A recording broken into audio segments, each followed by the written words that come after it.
Guys, they said Olori Tobi cried Kabiyesi a river over the fact that uh, she disrespected Kabiyesi, and Kabiyesi told her that she can take her twins to anywhere that she cares for or she deems fit, but not in his palace. You know that they said ever since they welcomed Toby back to the palace, there have never been peace.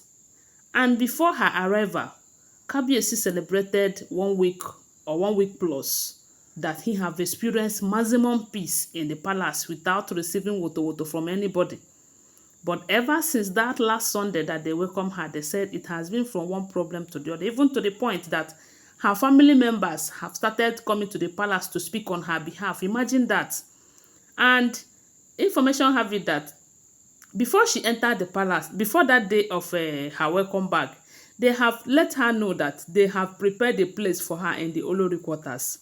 Instead of her to go there, and that place was made very comfortable for her and her twins. Instead of her to take her things there, maybe prepare from there and come out for the welcome back party, they say she brought her loads to the palace. When they were trying to let her know that that place is not as that a lot of things have changed in the palace, she doesn't care. They said the place that she's staying in the palace now is not as conducive as it ought to be for her and the twins, you know. But she doesn't care as long as he's in the palace. And that is why she is complaining that that place is not too comfortable for her and the twins, that she needed to move to the royal manor. And they said Kabiyesi have told her that you will go to Olori quarter. That is where we have made provision for you and the twins. And personally, they said her own apartment is different. They furnish it basically for her and the twins. You know that all these other Olories, they don't have children for now, and I don't know. So, but she's trying to let Kabiyesi know that when Kabiyesi married her, that Kabiyesi did not tell her that she will be staying out of her matrimonial home. And Kabiyesi paid her bride price, and that she knows her rights. And her right states that she stays in her husband's house. And for the fact that she have not committed any crime that will make her to live, that is against their culture and tradition, that nobody have the right to put her out of her matrimonial home. That is what she was telling. And the Kabiyesi asked her, did you say you have not committed anything? Do you want me to go and dig out certain things that can be used against you? Yeah? That is what the Kabiyesi told her. Then, she was making it look like Kabiyesi is siding Queen Naomi and not caring about her and her twins. Kabiyesi told her that your major problem is that you can never leave Queen Naomi out of your matter. You can never say something without involving Queen Naomi in it. You can, and they said she told Kabiyesi, yes, that the reason why she cannot leave Queen Naomi out of her mouth is because Queen Naomi is the reason why Kabiyesi don't want her to stay in her matrimonial home, because Queen Naomi have demanded that they should leave the palace for her. Imagine. And that does not tell her that for Kabiyesi to do as Queen Naomi demanded, that there is something more than marriage to that effect. Eh?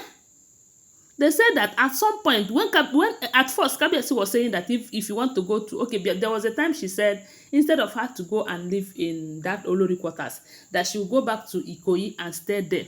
Kabiyesi said no then, you know, and she started making trouble out of it, that even Paropo was involved. They said Paropo have told Kabiyesi that instead of having this problem with her, since she have accepted to go back to the Ikoyi mansion, let her go back there. But Kabiyesi knows what he's trying to avoid. You know that if she doesn't go to the Olori quarters and stay and return back to Ikoyi, maybe when there will be any event in the palace, she would want to come into the palace and stay again. And this issue, they will be going over it. They will be going through it over and over again. So, but if she go now and settle down in the Olori quarters, then she can move back to Ikoyi and stay. I don't even advise her to live in that Olori quarters where these other Oloris are with her twins, because you see all of these women, you no go trust them with the kind of juju we're hearing.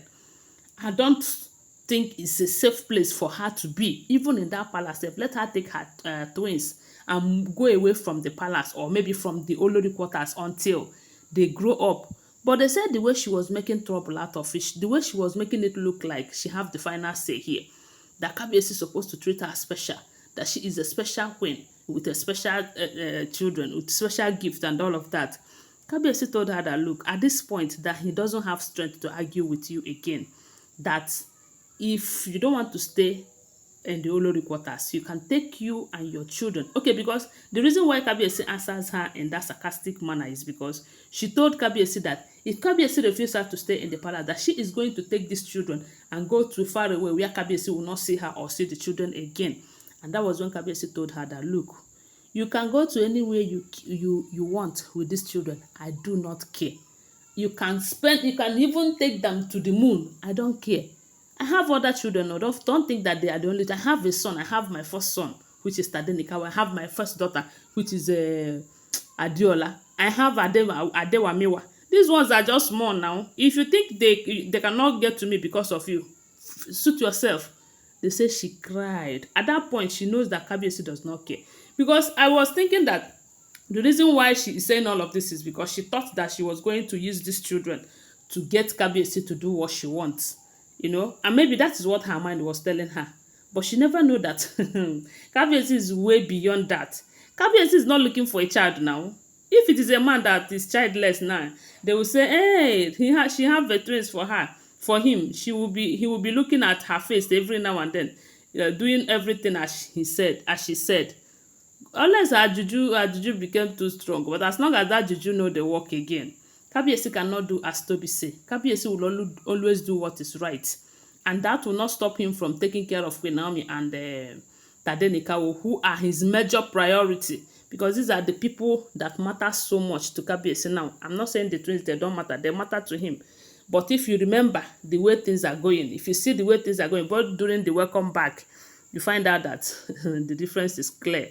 I don't want to say anything, but from the look of things, during Tadenikawo's welcome back to the palace, Kabiyesi was the one that carried his son and enter inside and do everything. But during this Tobi's own, they have to give it to another person before. Oh, no be me talk am o. Na wetin I see for video na I dey talk o. If it have another meaning, I do not know. If it is not, I do not know. Some people said that maybe because during Tadenikawo's own, Kabiyesi does not have a son and he was so excited to carry his son.